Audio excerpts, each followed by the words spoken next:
I know you've been at LSU for 6 years now, but I was curious to know about, was it nerve-wracking for you to take over for a legend like Jim Hawthorne? Oh, sure, yeah. I mean, that's part of the reason you want to come to a place like LSU. Is more than likely, especially in the SEC, you're going to be following somebody. These guys don't give up these jobs very often, so most of the time somebody has been there for 20-plus years, 30-plus years and more. So, understanding what you're stepping into is you have to be aware of it, obviously. But I was told a long time ago, like some of my heroes, you got to, at the end of the day, you got to be yourself, and eventually you'll win some over, and you won't win others over. But that's all right. So yeah, I mean, it's intimidating, but I think that's the reason coaches come to LSU and players come to LSU, and I think that applies to broadcasters as well. I've noticed you've kind of worked all over the South. You've had many different stops in your career, but now in Baton Rouge, you've been there for a while now. Have you found the best spot now when it comes to your career, when it comes to food? Oh, no doubt about it. I mean, I get asked all the time, what's the best thing about being at LSU? Well, number one, you get the best seat in the house and watch some of the best student athletes in the country compete in all three sports. I call all three: football, basketball, and baseball. And then to live in Baton Rouge, where you have to watch yourself, obviously, but you can certainly let go in a heartbeat. But man, the eclectic food, and being an Eastern Kentucky boy growing up in the mountains of Kentucky, it wasn't long after being in Baton Rouge that I realized that I was built for that place. I love the music, I love the culture, I love the food.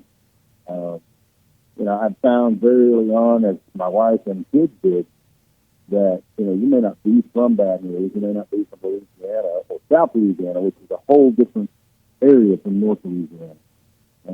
But if you embrace the things they love, they will welcome you in with open arms. So I had no problem embracing everything they're about.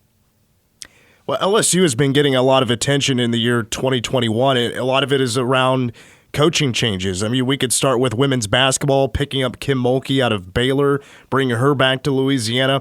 But the biggest reaction has been Ed Orgeron parting ways with LSU, mutual parting ways, and then bringing in Brian Kelly. What has been the public reaction to that coaching change?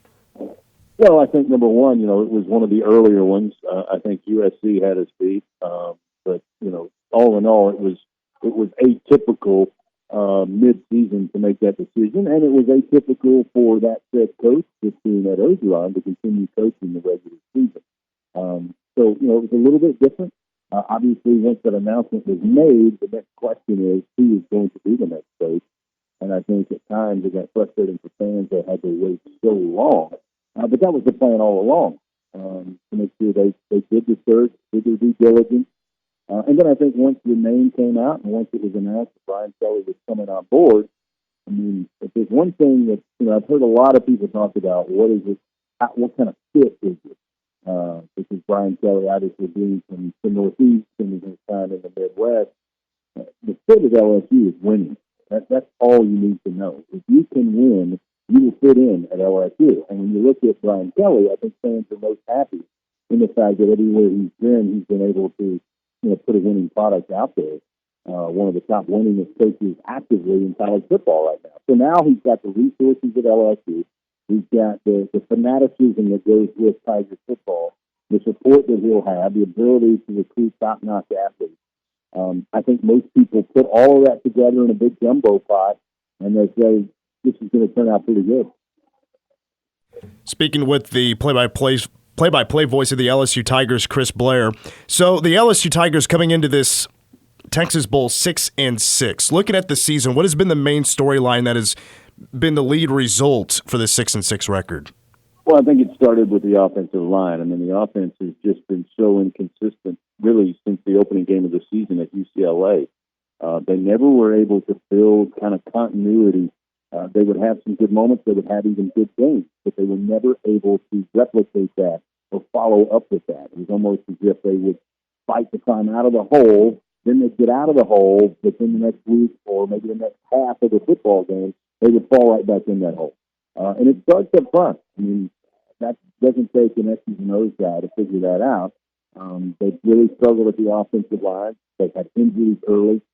There were guys playing out of position simply to fill in for guys who were out. So I think that's taken a toll. The quarterbacks we've seen obviously this season have been under duress most every game. And so I think that's where it starts. Defensively, though, there was a change about mid-season. Coach came into the year wanting to go back to a 4-3, which is kind of what he came up on. Even after having success under Dave Aranda, who, as you guys know, is at Baylor, he was a 3-4 guy. They went to the even front, and then mid-season decided, let's go 3-4. And then if you look at the results of LSU's defense against Alabama, where they had every chance in the world to win that game on the road, and then also Arkansas, and you name it, they played really well. And that's how they pulled up the victory over Texas A&M in the season. Their defense has played so much better. But as you well know, and I'm sure we'll talk about it here in just a second, the same team that LSU put on the field, a month ago is going to look a little different coming up just after the new year. Yeah, no doubt. And one of the biggest differences is of course going to be at quarterback. As Max Johnson, he transfers, he goes to Texas A&M, and now there's a waiver out trying to get freshman Garrett Nussmeier. Am I saying that name correct? Yeah, Garrett Nussmeier, indeed. Yeah, because he's played 4 games, right? You want to get that waiver to not use a red shirt, not lose the red shirt and have him play in this bowl game. So is that still the situation right now, if he can get that waiver or not, or is it just going to be him no matter what? Well, I don't think so. And again, that's kind of still up in the air, but I'm actually in Auburn, Alabama, getting ready for a top 20 basketball matchup tonight. Tomorrow, the next 3 to 4 days is going to be extremely busy for me, just simply trying to find out who is available and what position they're going to play. So I don't think at this moment, as we sit here today, we have any idea who will start and who will play at quarterback. Not sure if Nussmeier is going to pull that red shirt. Something tells me, and again, I have no inside information. I just have a feeling that decision was made well over a month ago. I don't think it's going to change. Matt O'Dowd is a walk-on, pretty good high school quarterback out of the state of Florida. He's in the mix, although he did not take a single snap this season. And they've got a young man by the name of Jontre Kirkland, who's been a receiver over the last several years, but was a dynamic quarterback in high school. But he's several years removed from being behind center. But, again, I think they're probably looking at all options. That's where we are going into the 2022 bowl season on January 4th. You may see a converted wide receiver as the quarterback for LSU. Speaking with the play-by-play voice of the LSU Tigers, Chris Blair. So you mentioned they're kind of wide receiver. That's a little shaky as well. But right now, there's been a lot of guys in and out of the transfer portal. It's happening all over the country. That's just what we deal with this day and age. Is there an area of the field that you still feel pretty good about LSU, maybe at running back, Ty Davis-Price? Yeah, I think so. I think Ty Davis-Price, again, the last couple of games of the season played really well. And again, I think some of that was a little more consistency from the offensive line. Hopefully that'll be able to carry through into the bowl game. I think at wide receiver, that's the one thing LSU has an abundance of riches in. They've got Jack Bash, who I think is certainly one of the top receivers in the country as a true freshman. A number of guys who, I thought would get moments this season really have been the go-to guys in that receiving corps. So I think receiver-wise, they're going to be pretty strong. And although LSU took a big hit defensively in the secondary, obviously, early with Stingley's injury, he did not play after the first couple of games of the year. Eli Ricks, of course, much is made of the fact that he got a slight injury. I'm not sure how much injured he was. He already had ideas to move on. He's now moved on to Tuscaloosa. He's going to play for Alabama next year. But if you look at the numbers and you look at the film, this LSU defense, again, going back to that change to the 3-4 going into the Alabama game, the secondary has been pretty well shut down. And these are guys, again, that were expected to maybe get spot roles, give one of those starters a breather for a play or two, and they've been called upon to start and play the majority of snaps. And I dare say the defense is better with those guys than the 2 All-Americans the Tigers were without all season. So I think the secondary is better than people think on paper. And I also think that receiving-wise, they're going to give Kansas State some trouble just because there's going to be a number of options to throw to deep, intermediate, and underneath. Chris, got a couple more for you before I let you go. You're prepping to K-State. What has stood out to you about the Cats?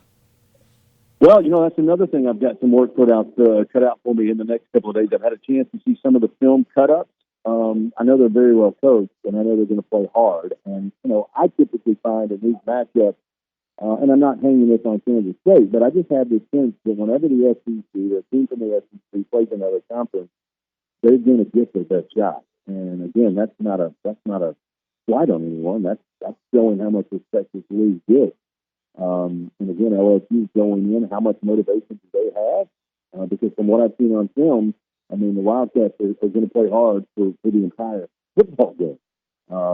And I think they're going to be a little deeper and probably a little more talented on paper across the board than LSU. So it is going to be a big challenge. And, again, that's why we play the game. Nothing happens on paper. We've got to go out on the field and make it happen.